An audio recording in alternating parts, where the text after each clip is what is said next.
Assalamualaikum warahmatullahi wabarakatuh.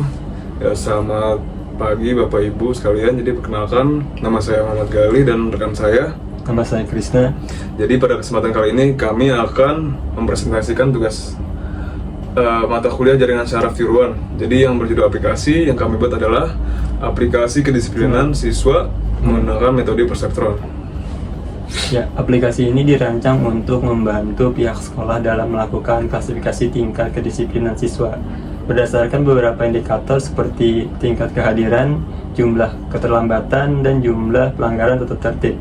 Dengan memanfaatkan metode perseptron, sistem dapat memberikan hasil klasifikasi apakah seorang siswa termasuk dalam kategori disiplin atau kurang disiplin. Pada bagian awal presentasi ini kami ingin menjelaskan terlebih dahulu mengenai algoritma perseptron sebagai metode yang digunakan dalam aplikasi kami. Setelah itu, rekan saya akan melanjutkan dengan menjelaskan proses implementasi algoritma tersebut ke dalam aplikasi beserta demonstrasi sistem yang telah kami buat. Untuk langkah pertama di sini ada perseptron. Perseptron merupakan salah satu algoritma dasar dalam jaringan saraf tiruan atau itu JST yang diperkenalkan oleh Frank Lazendet pada tahun 1998. Algoritma ini digunakan untuk melakukan klasifikasi biner, yaitu untuk mengelompokkan suatu data ke dalam dua kategori berdasarkan data masukan yang akan diberikan. Pada penelitian kami, dua kategori tersebut adalah disiplin dan kurang disiplin. Perseptron bekerja dengan cara memberikan bobot pada setiap atribut masukan, kemudian menghitung nilai total menggunakan fungsi matematis. Selanjutnya, hasil perhitungan tersebut diproses menggunakan fungsi aktivasi untuk menentukan kelas akhir dari data yang diuji. Oleh karena itu, metode ini memiliki proses perhitungan yang relatif sederhana dan mudah diimplementasikan.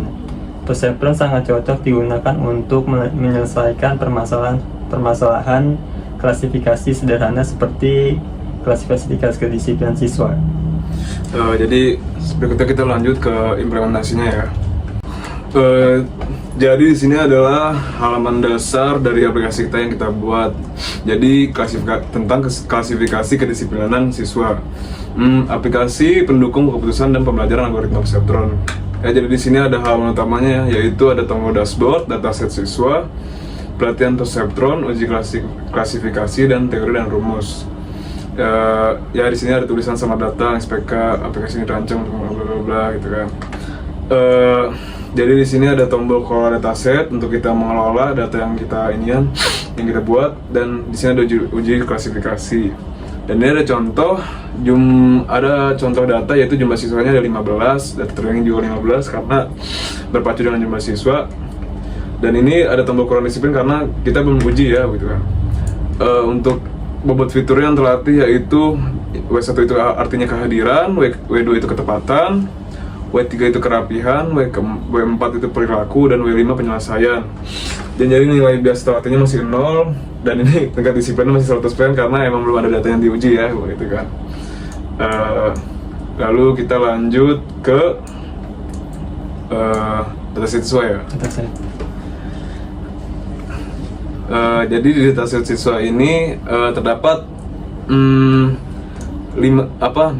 keterangan dataset siswa, yaitu yang pertama itu dari Ahmad Fauzi misal, yaitu kelas 11 IPA itu, jenis kelaminnya laki-laki, kehadiran 80%, ketepatan waktunya, kerapihan, perilaku, tugas mandiri, serta target kelas.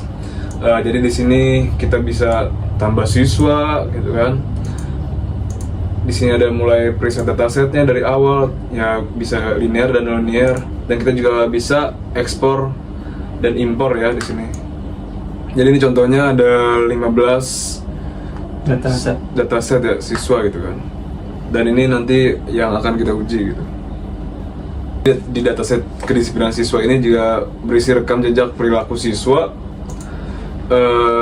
untuk melatih model perseptron. Jadi fitur presentasinya berdasarkan kehadiran dan tugas, dan akan dinormalisasikan ke rentang 0, 1 dan skor skala 1 sampai 5 akan dinormalisasi ke rentang 0.2 dan 1.0.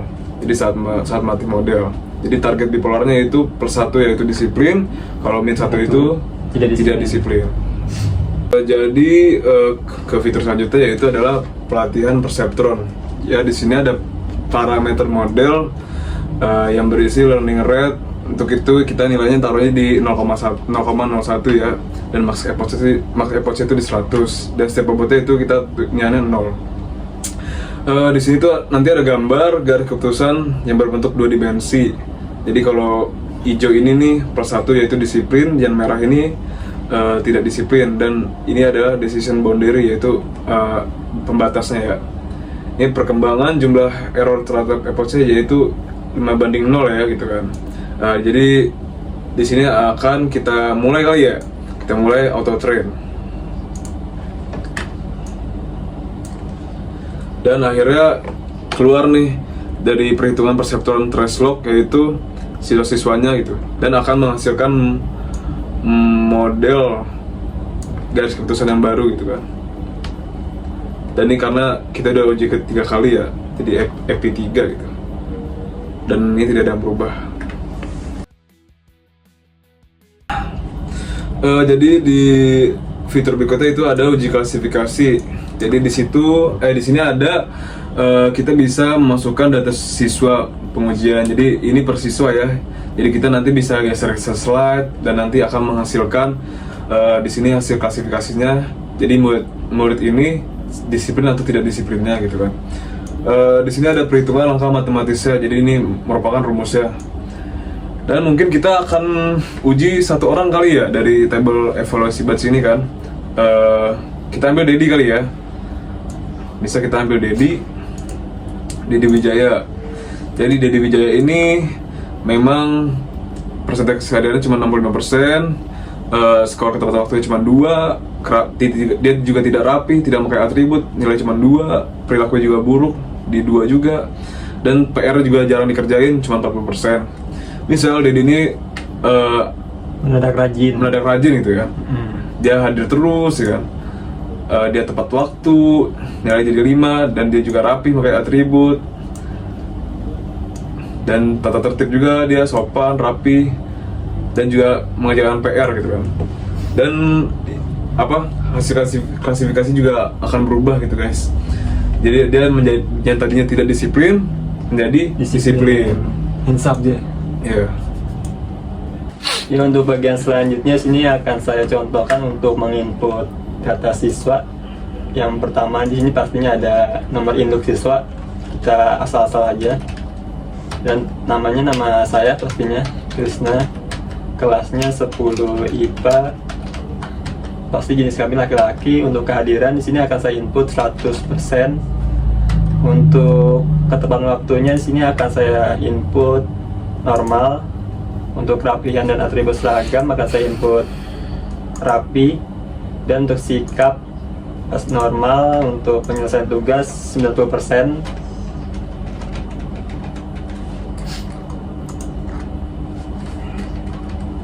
Dan untuk kelasnya kelas targetnya pasti disiplin, dan coba akan saya input di sini. Saya cari atas nama Krisna, sini disiplin, maka akan kami uji. Pastinya disiplin ya, karena beberapa inputan itu sangat bagus tadi. Akan saya cari nama Krisna di sini. Nah, ini adalah outputnya. Hasil klasifikasinya disiplin, weight-nya seperti ini berdasarkan metode saat ini perilaku Krisna memenuhi standar tingkat kedisiplinan sekolah. Dan untuk selanjutnya mungkin saya akan contohkan lagi satu kali lagi untuk lebih detailnya. Atas nama Gali, mungkin sini inputnya seperti ini saja, Muhammad Gali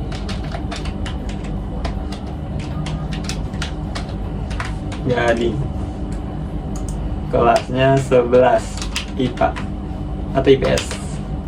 Jenis lakinya laki-laki, pastinya kehadirannya saya akan jomblangkan dari yang tadi saya. Betul. Saya mungkin ini 30 ya. Iya. 30. Karena jarang masuk. Karena jarang masuk, males dia.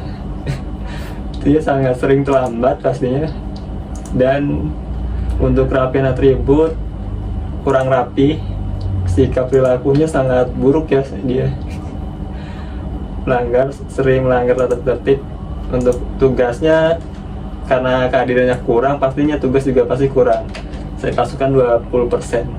Di sini tidak disiplin kelas targetnya, maka saya akan input, saya akan cari atas nama Gali, dan di sini tidak disiplin kelas targetnya, maka akan saya uji, pastinya tidak disiplin ya di sini.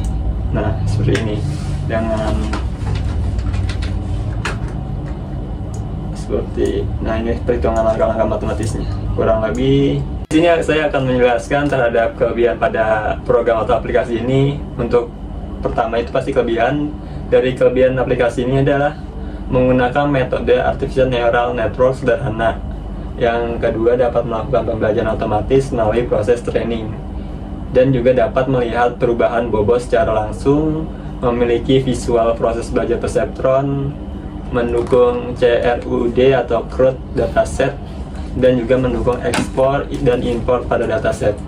Dan yang terakhir, menampilkan proses klasifikasi secara rinci sehingga cocok sebagai media pembelajaran. Yang pasti dalam aplikasi ini juga pastinya ada kekurangannya, yaitu mungkin ada beberapa. Di sini hanya menggunakan satu neuron atau single layer perceptron, dan juga hanya dapat menyelesaikan data yang linearly separable atau dapat dipisahkan oleh satu garis atau dalam bidangnya. Dan yang juga kekurangannya tidak cocok untuk data yang kompleks atau non-linear. Dan kekurangan yang terakhir mungkin ada akurasi sangat dipengaruhi oleh kualitas dataset dan nilai learning rate. Dalam kesimpulan dari aplikasi ini merupakan sistem klasifikasi kedisiplinan siswa berbasis metode perceptron, salah satu algoritma dasar pada jaringan saraf tiruan atau artificial neural network. Sistem memanfaatkan 5 indikator kedisiplinan sebagai masukan, yaitu yang pertama kehadiran, kedua ketepatan waktu, ketiga kerapihan, keempat perilaku, dan yang terakhir penyelesaian tugas. Melalui proses pelatihan atau training, perceptron mempelajari pola data dengan memperbarui bobot dan bias setiap kali terjadi kesalahan prediksi, hingga menghasilkan model yang mampu mengklasifikasikan siswa ke dalam kategori disiplin, yaitu +1 atau disiplin -1. Selain sebagai aplikasi klasifikasi, sistem ini juga berfungsi sebagai media pembelajaran karena menampilkan setiap tahapan perhitungan algoritma secara rinci dan mudah dipahami. Ya, jadi penjelasan ini sudah mencakup ya isi program, metode yang digunakan, alur kerja dan rumus, serta fungsi setiap file. Mungkin sekian dari kelompok kami, kelompok 7. Kurang lebihnya mohon maaf. Jika ada salah kata, tolong dimaafkan. Assalamualaikum warahmatullahi wabarakatuh. Waalaikumsalam.